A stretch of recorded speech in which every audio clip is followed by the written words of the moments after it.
అదే కేసీఆర్ గారు మీరు ఇంతగా ప్రేమించి ఆదరించే కేసీఆర్ కావచ్చు, కేటీఆర్ కావచ్చు, అన్యాయం చేసిరా?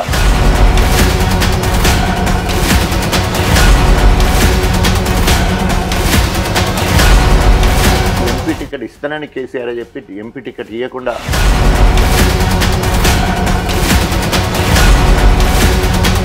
కేసీఆర్ గారు ఎప్పుడైతే రాజయ్య ఈసారి కడియం శ్రీ టికెట్ ఇస్తున్నాం ఆయన బ్లాక్మెయిల్ చేస్తూ ఉన్నాడు. కేసీఆర్ గారు ఒకటే మాట చెప్పిండు, కడియం శ్రీకి రాజకీయ సమాధి కట్టాలి.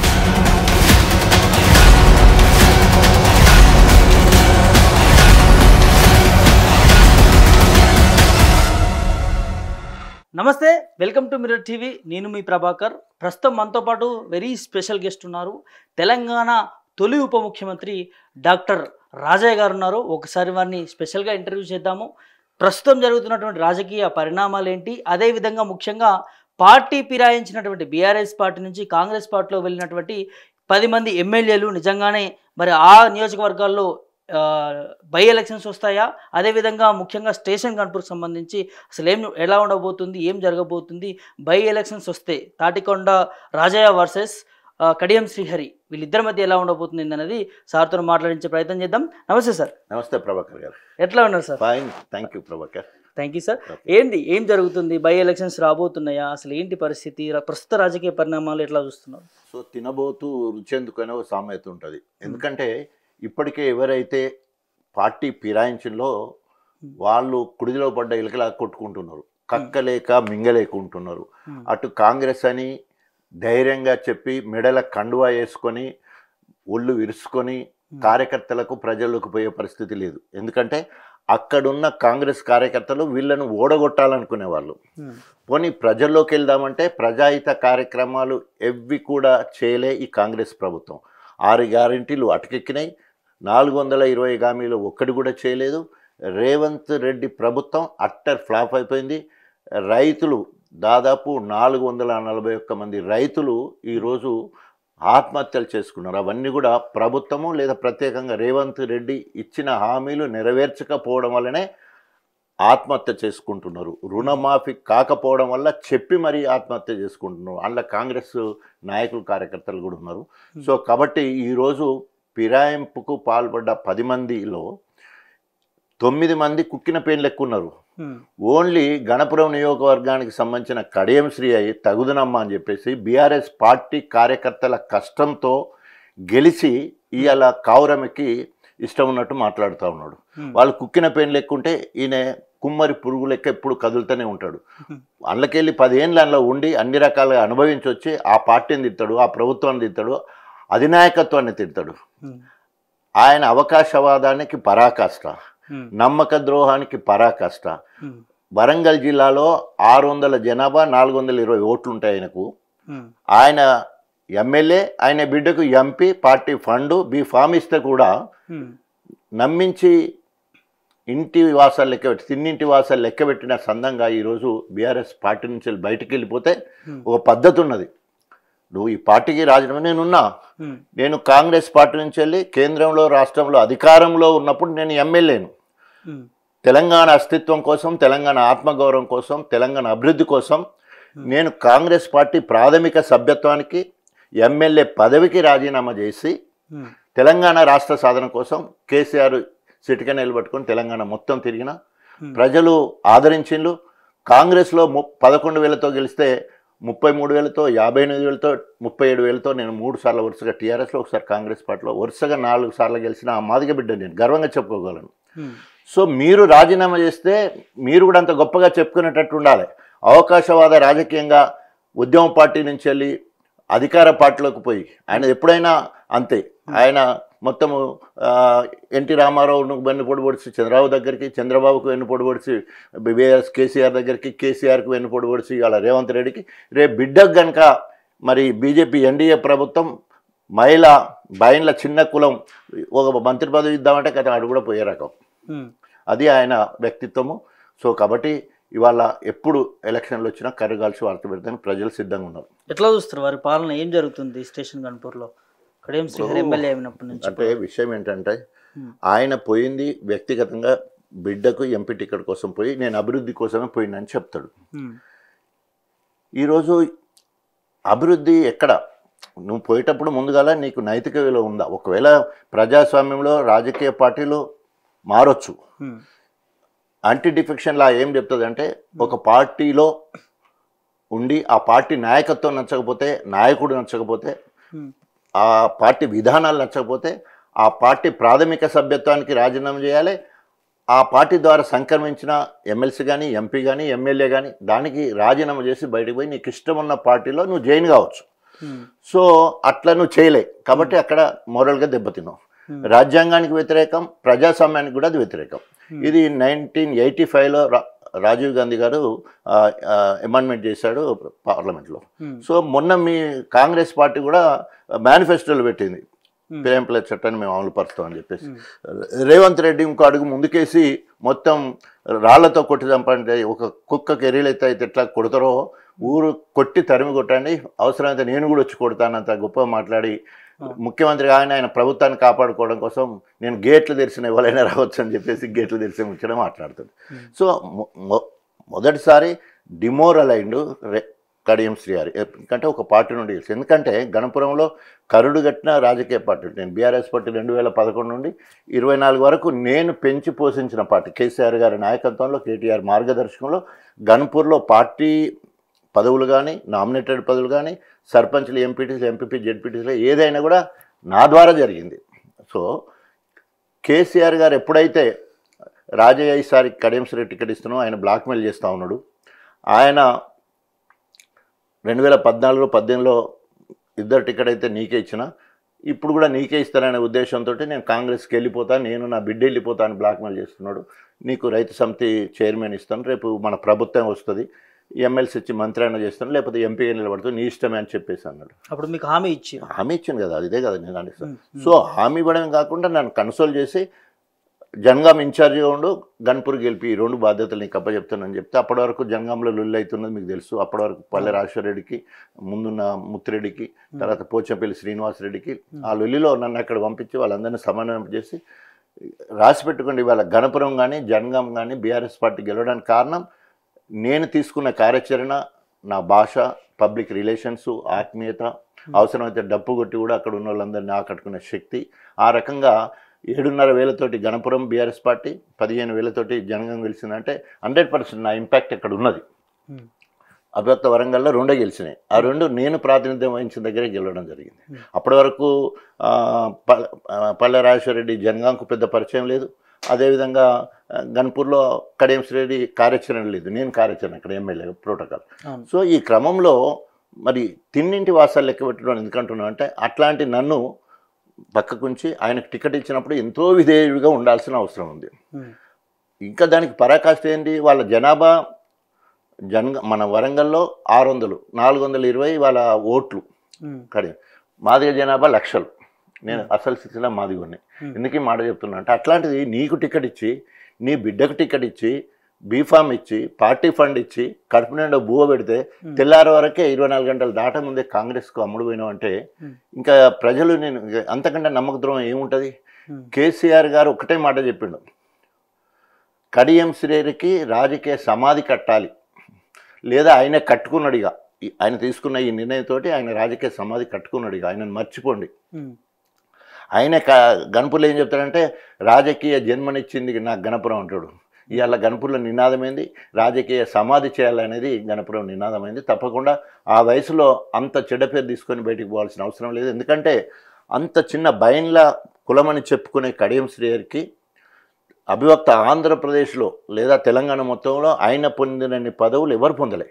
94లో ఎమ్మెల్యే, మార్కెట్ శాఖ మంత్రి, తర్వాత సోషల్ ఫేర్ మినిస్టర్ మంత్రి, తర్వాత విద్యాశాఖ మంత్రి, తర్వాత ఇరిగేషన్ శాఖ మంత్రి, మళ్ళీ ఇళ్ళకి వచ్చిన తర్వాత ఎంపీ, బీఆర్ఎస్కి వచ్చిన తర్వాత ఎంపీ, తర్వాత ఉప ముఖ్యమంత్రి, 2 సార్లు ఎమ్మెల్సీ, తర్వాత మొన్న ఆఖరికి బీఆర్ఎస్ పార్టీ ఎమ్మెల్యే, బిడ్డకు ఎంపీ. నీకు ఏం మిగిలిపోయింది? అన్ని చట్టసభలలో వచ్చినావు. సోషల్ జస్టిస్ అంటే నీ జనాభా కంటే 1000 రెట్లు లాభం పొందినావు. నీకుండే మొత్తము తెలంగాణ మొత్తంలో 13,000 జనాభా, వరంగల్కి వచ్చేవరకు 600. అంటే చెప్తున్నాను, అంత చిన్న కమ్యూనిటీకి అందరి ఎస్సీలు అంటే మాలలైనకే, మాదిగోళ్ళైనకే, ఉపకులాలైనకే లెక్క నువ్వు ఎంత విశ్వాసంగా ఉండాలి, ఇంతమందిని కాపాడుకునే స్థాయిలో నువ్వు ఉండాలి. కానీ అందరూ తూ అంటే తూ అనే స్థాయికి ఇవాళ వచ్చినావు. గణపురంలో పరిస్థితి ఏంది? ఒక పక్క బీఆర్ఎస్ పార్టీలకు బగ్గున మంటమంట, మేము కష్టపడి గెలిపించుకుంటే నువ్వు మాకేదో చెప్తావు అనుకుంటే మమ్మల్ని వదిలిపెట్టిపోయినా వీళ్ళ కోపమే. అక్కడ ఇందిర మా సొంత చెల్లిన మా బామ్మది భార్యని ఇందిర కాంగ్రెస్ నిలబడి ఆమె 10 ఏళ్ళ నుంచి కష్టపడితే ఆమె నోటకాడ తీసేసుకొని అక్కడ కార్యకర్తలకు కోపం. ఇప్పుడు అక్కడ ఏ ఊర్లో పోయినా కూడా వాళ్ళు నిరసన కార్యక్రమం, నిన్నగాక మొన్ననే మొత్తం నిరసన కార్యక్రమం చేసి ఇక్కడ అది మన గాంధీ భవన్కు రావడం కూడా జరిగింది. అంటే ఎందుకు చెప్తున్నానంటే నా గర్ఖానా ఘాటుక. అందుకనే మా లక్ష్యం ఏంది, కడియం శ్రీహరి ఒకవేళ ఉప ఎన్నికలు అంటూ వచ్చేది ఉంటే కడియం శ్రేయర్కి డిపాజిట్ రాకుండా చేయాలనే లక్ష్యంతో గణపురం ప్రజలు ఉన్నారు. నాట్ ఓన్లీ బీఆర్ఎస్ పార్టీ ప్రజలు కూడా. ఎందుకంటే ఏ మార్పు ఏ అభివృద్ధి కోసం అయితే నేను కాంగ్రెస్ పార్టీకి పోయినా ఇప్పటివరకు ఒక పైసా తీసుకురాకపోతుంది, ఒక తట్ట మట్టి తీయకపోతుంది. అటు ప్రభుత్వం అట్లే ఉంటే నువ్వు అట్లే ఉంటుంది. ప్రభుత్వం దగ్గర ఏమైనా ఉంటే నీకేమన్నా చేస్తుంది కదా. ఏం చేయకపోతే ఇప్పటివరకు తట్ట మట్టి తీయకపోతే రూపాయి పైసా. ఇప్పటివరకు బీఆర్ఎస్ ప్రభుత్వం చేసిన పనులు నత్తనటకం నడుస్తున్నాయి. చేసిన వాటికి బిల్లులు కావాలంటే నిన్న పేపర్లో చూసినాం, మొన్న పేపర్లో చూసినాం, కాంట్రాక్టర్లే బట్టి విక్రమార్క ఆఫీస్ ముందు ధర్నా చేసే పరిస్థితి. బిల్లులు ఇవ్వాలంటే 20% ఇవ్వాల్సి వస్తుందని చెప్పేసి. ఈ పనులు ఏమైనా కాంగ్రెస్లు ఇచ్చినాయంటే కాదు, అన్ని బీఆర్ఎస్ పనులే. ఇప్పుడు కొత్తగా మంజూరు చేసి పనులు మొదలుపెట్టి బిల్లులు తీసుకోవడానికి ఏ ఒక్కడు కూడా రాలే. అవే సంక్షేమ పథకాలు నడుస్తున్నాయి ఇప్పటివరకు, అభివృద్ధి కార్యక్రమాలు కూడా అవే జరుగుతున్నాయి. కాబట్టి కొత్తగా బీఆర్ఎస్ పార్టీ కాంగ్రెస్ ప్రభుత్వం చేసింది ఒక్కటే ఏంటంటే 441 మంది రైతుల ఆత్మహత్యలకు కారణమైంది రేవంత్ రెడ్డి ప్రభుత్వం. ఈ ప్రభుత్వం చేసే హత్యలే. ఎందుకంటే వాళ్ళకు రుణమాఫీ చేస్తానని చేయకపోవడం వల్ల, బ్యాంక్ అధికారులు వాళ్ళని వేధించడం వల్ల, మరి బ్యాంకులలోనే మందు చనిపోయే కార్యక్రమం, పంటలు ఎండిపోతా అంటే పంట చేళ్లలో మందు పూసుకొని చనిపోయే కార్యక్రమాలు. ఇటు రైతు భరోసా వస్తుంది అనుకుంటే భరోసా కూడా ఇప్పటివరకు ఇవ్వకపోవడం వల్ల పెట్టుబడి పెట్టి గిట్టుబాటు రాక అట్లా చనిపోయే రైతులు మళ్ళీ పరాకాష్ఠ చేరుతా ఉన్నాయి. ఇలా ఎన్ని రోజులు ప్రభుత్వం ఉన్నారో అన్ని ఆత్మహత్యలు మనకు కనబడుతుంది. స్టేషన్ గన్పూర్లో తాటికొండ రాజయ్య పట్ల ప్రజలు నమ్ముతున్నారా? అసలు ఏంటి నిజంగా బై ఎలక్షన్స్ వస్తే అధికారం వాళ్ళది ఉన్నది. కాంగ్రెస్ పార్టీ ప్రస్తుతం ఎమ్మెల్యే కడియం శ్రీహరి ఉన్నారు. సో అధికార పార్టీతో ఢీ కొనగలుగుతారా? అంటే నేను నిజం చెప్పాలంటే పర్సనల్గా నేను ఒప్పుకుంటాను, నేను రాజకీయ నాయకుని కాదు, నేను ప్రజానాయకుని. ప్రజల నుండి ప్రజల ఇష్టంతో ప్రజలు కోరుకుంటే రాజకీయాలకు రావడం జరిగింది. రాజకీయ పార్టీలు కోరుకుంటే కూడా నేను రాలా. ఎందుకంటే టీడీపీలోకి రమ్మని ఆనాడు ఎన్టీ రామారావు కడియం శ్రీహరి టికెట్ ఇచ్చే ముందు దగ్గుబాటి వెంకటేశ్వర నా దగ్గర పంపించి రమ్మంటే ఆనాడు టీడీపీలకు పోలే. బీజేపీ దత్తాత్రేయ అప్పుడు మనకేమంటారు ఆంధ్రప్రదేశ్కు అధ్యక్షుడిగా ఉండే ఆయన నన్ను వచ్చి అడిగితే కూడా నేను బీజేపీకి పోలే.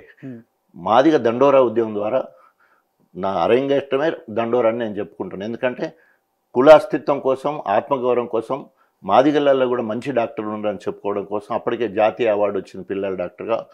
సో అలాంటి వాడు కూడా మాదిగ కులంలో ఉన్నాడని చెప్పుకోవడం కోసము ఆ రకంగా నేను ముందు ఎంఆర్పిఎస్లో కన్వీనర్గా కన్వీనర్గా చేసుకొని రాజకీయాలకు అరంగేట్రం. అటు తర్వాత సోనియా గాంధీ సమక్షంలో పిలిపించి మీరు చాలా గొప్పగా ఉంది, అక్కడ కడియం శ్రీహరి అంటే ఒక దుర్మార్గుడు, వాడిని ఎడగొట్టాలంటే నీలాంటి వాడు కావాలని చెప్పేసి ఆ రకంగా నేను కాంగ్రెస్ పార్టీలోకి వెళ్ళడం జరిగింది. అప్పటి నుండి కడియం శ్రీహరికి నాకు అక్కడ అనేది ఒకటి వచ్చింది. ఎందుకంటే ఆయన నా దండోరు కదా, ఆయన టీడీపీలో ఉండే. సో ఎప్పుడైనా ఉద్యమకారులు ఎవరి మీద పోరాటం చేస్తారు? రూలింగ్ గవర్నమెంట్ మీద. ఆయన రూలింగ్ గవర్నమెంట్లో సోషల్ వెల్ఫేర్ మినిస్టర్గా ఉండే, ఎడ్యుకేషన్ ఇరిగేషన్ మినిస్టర్ ఉండే. ఆ టైంలో నేను దండోరాలో ఉన్నాను, ఇంకా పార్టీలో కాంగ్రెస్ పోలేదు. అట్లా మా ఇద్దరి మధ్యలో రైవలింగ్ అక్కడి నుంచి వెళ్ళి మొదలైంది. రైవలింగ్ ఇన్ ద సెన్స్ రాజకీయ పార్టీల పరంగా ఎప్పుడు ఉండదు. కారణం ఏంటంటే సామాజిక అంశాల మీదనే ఆయన వ్యక్తిగతంగా తీసుకొని అనేక రకాలుగా ఇబ్బంది పెట్టే కార్యక్రమం చేస్తారు.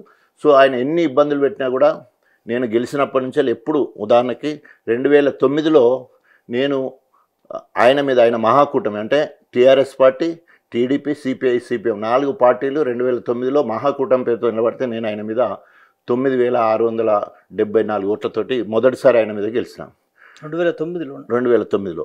తర్వాత ఆయన అనేక విమర్శలు చేసి అనేక రకాలుగా నన్ను బదనాం చేసే కార్యక్రమం వస్తే తెలంగాణ రాష్ట్ర సాధన కోసం అధికార కాంగ్రెస్ పార్టీ ఎమ్మెల్యే పదవికి రాజీనామా చేసి తెలంగాణ జెండా పట్టుకొని కేసీఆర్ ఎంబడి తిరిగితే 33,000 మెజార్టీతోటి రెండోసారి కడియం శ్రీహరినే గెలిచిన. ఆయన నా మీద 4,000తో గెలిస్తే నేను 11,000, 33,000తో గెలిచిన.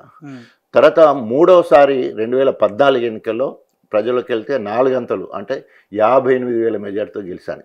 ఇది ప్రజాదరణ ఉండే. నేను ప్రజానాయకుడిని ఎందుకు అంటున్నా అంటే రాజకీయంగా అనేక రకాలుగా పర్సనల్గా విమర్శలు చేసినా కూడా ప్రజల బలము ఎప్పుడు నాకే ఉంది అని చెప్పడానికి. తర్వాత మళ్ళీ 2018లో మొన్న 37,000తో గెలిచిన. మొన్న 24 ఎలక్షన్లో 23 డిసెంబర్లో జరిగిన ఎన్నికల్లో నాకు టికెట్ ఇవ్వలేదు. నేను టికెట్ ఇచ్చి ఓడిపోలేదు. నాకు కేసీఆర్ ఎమ్మెల్సీ ఇచ్చి మంత్రి చేస్తా అన్నాడు. రైతు సమితి చైర్మన్ అప్పటికే చేసిండు. తర్వాత లేదంటే ఎంపీ ఇస్తానని నన్ను కన్సోల్ చేసి ఇంతకుముందు చెప్పినట్టు జనగాం గణపుని గెలిపించే బాధ్యత పెడితే నాకు టికెట్ రాకున్నా కూడా 2 ఎమ్మెల్యేని గెలిపించిన చరిత్ర నాది.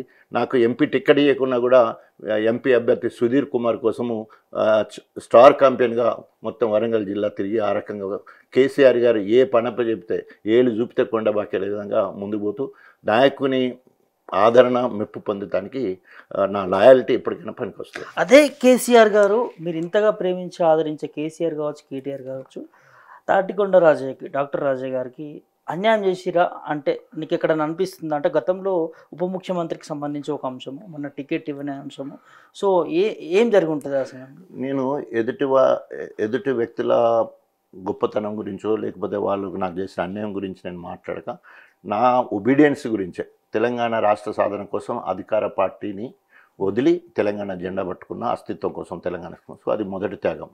రెండో త్యాగం, నాకు ఉప ముఖ్యమంత్రి పోయిన కాకి లెక్క కలకాలం కాకుండా కోకి లెక్క కొన్నాళ్ళు గుర్తుంచుకునే విధంగా మన వరంగల్ జిల్లాలో హెల్త్ యూనివర్సిటీ తీసుకురావడం కావచ్చు, కాలేజీ కళాక్షేత్రం తీసుకురావడం కావచ్చు, హాస్పిటల్ నిద్ర అనే చక్కటి కార్యక్రమం కావచ్చు, నిద్రావస్థలో ఉన్న వైద్య విధానాన్ని నాకున్న సీనియారిటీని గ్రాస్ రూట్లో ఉన్న సమస్యలు పరిష్కరించే ప్రయత్నం చేశాను.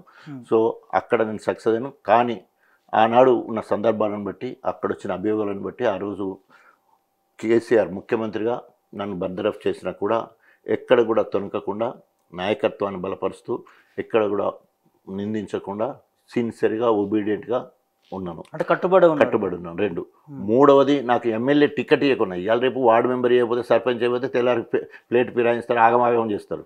సో నాకు ఎమ్మెల్యే టికెట్ ఇవ్వకుండా నువ్వు గణపూర్ గెలిపించాలి, జనగాం ఇన్ఛార్జ్ ఉండాలంటే ఆ రెండింటి గెలిపించుకున్నా. 3, 4వది ఎంపీ టికెట్ ఇస్తానని కేసీఆర్ చెప్పి ఎంపీ టికెట్ ఇవ్వకుండా రేపు బై ఎలక్షన్లు వస్తాయి, నువ్వు గణపూర్ ఇన్ఛార్జ్గా ఉండు, నువ్వు గణపూర్ చూసుకో, ఇప్పుడు ఎంపీ అభ్యర్థి సుధీర్ కుమార్ను గెలిపించమని చెప్తే సిన్సియర్గా స్టార్ క్యాంపెయిన్గా 7 నియోజకవర్గాలు తిరిగి గెలుపు కోసము ఒక జోష్ తీసుకురావడానికి మాత్రము మరి ఆ రోజు పనికొచ్చింది. కాబట్టి నేను ఎంత సమర్థవంతుని, నేను ఎంత నిజాయితీగా ఉన్నాను, లేదా నేను ఎంత ఒబీడియంట్గా ఉన్నాను, నేను ఎంత లాయల్గా ఉన్నాను నిరూపించుకోవడానికే నేను పని చేస్తాను, ప్రయత్నం చేస్తాను. సో ఎదుటి వాళ్ళు నా మీద ఏమన్నా కనుక వేరే నిర్ణయాలు తీసుకుంటే వాళ్ళు ఆత్మ పరిశీలన చేసుకునేటట్టు వాళ్ళ బంతి వాళ్ళని ఉంచే ప్రయత్నం చేస్తాడు. కానీ ఉంటానేమో ఇటు చెప్తాడు, వెనుక మొక్కన మాలలను ఎగేస్తాడు.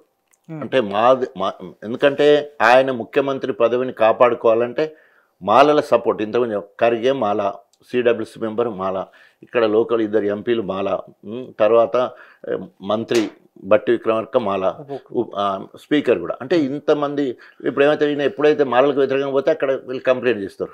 ఆయన అంటే నవ్వుకుంటా ఓ దగ్గర అన్నాడంట, నా ముఖ్యమంత్రి ఊడిపోవాలని చూస్తున్నాడా మీరు అని చెప్పేసి. అంటే అట్లా ఉన్నది. అందుకనే మాదిగల్ని ఇట్లా ఎగేసుకుంటా అంటే ఎట్లా అంటే ద్వంద్వ వైఖరి, 2 నాలుకల ధోరణి. ఆయననే స్వయంగా ఆగస్టు 1వ తారీఖు రోజు సుప్రీంకోర్టు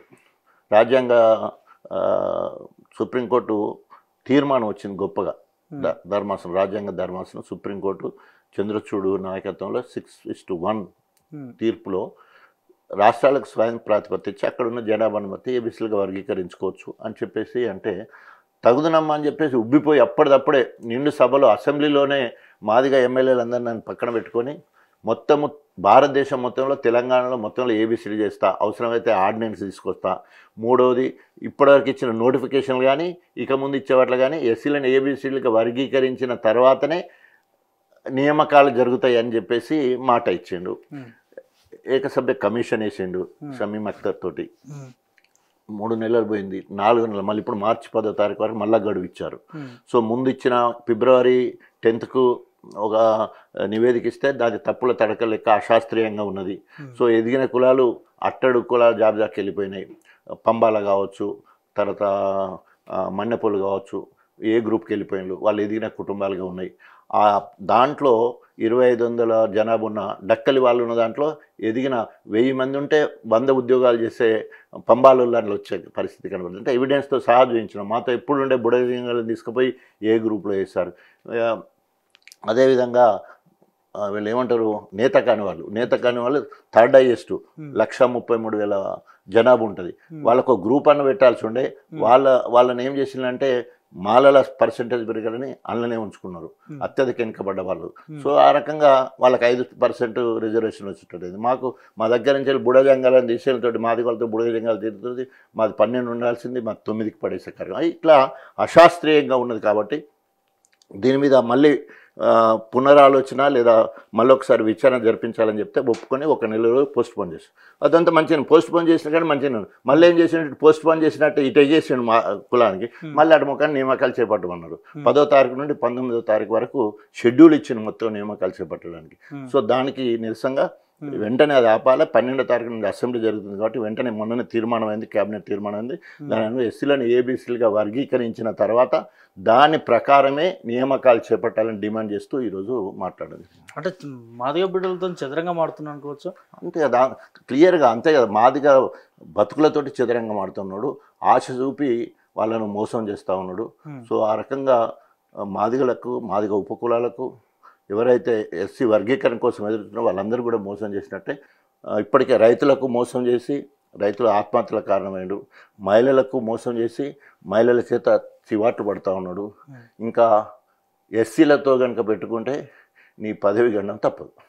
థ్యాంక్ యూ సార్, విలువైన సమయాన్ని ఇచ్చిన. Thank you.